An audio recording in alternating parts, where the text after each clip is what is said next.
What is sustainable yield index?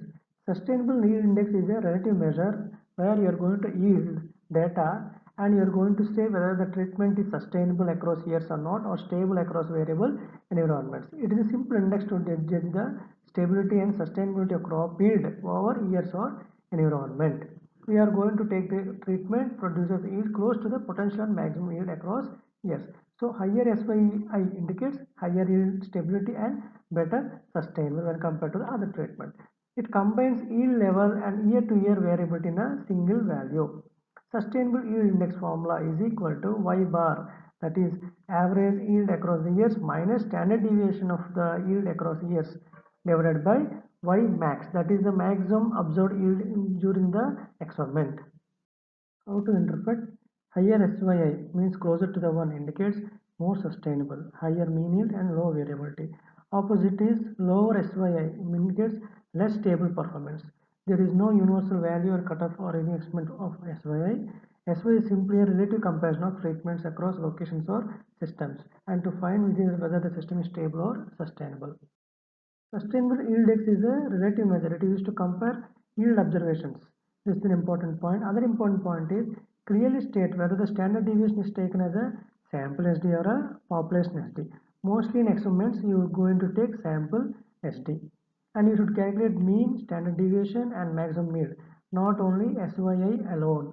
And do not interpret or think that this is the only measure of sustainability, because in sustainable yield index you are going to use only yield data. You are not going to use any biological data or soil data. So it is not only the proof of sustainability, it is not the only measure of proof of sustainability, and you should use sufficient years or environment to say whether that is sustainable or it is stable across years based on the yield data.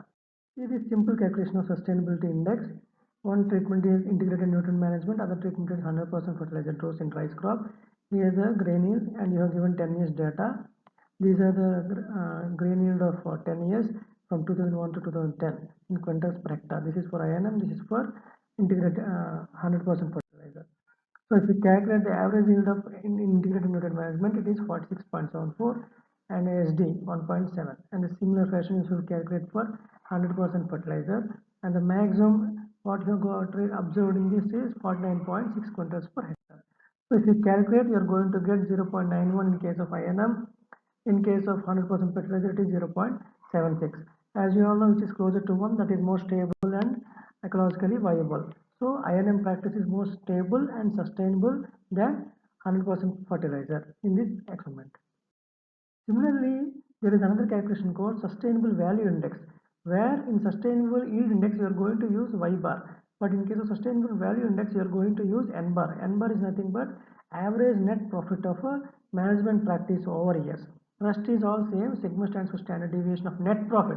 There you are going to use yield, here you are going to use net profit. Ymax is the observed maximum net profit of a experiment. The formula is sustainable value index is equal to N bar, that is net profit, average net profit minus standard deviation divided by P max, that is net profit maximum.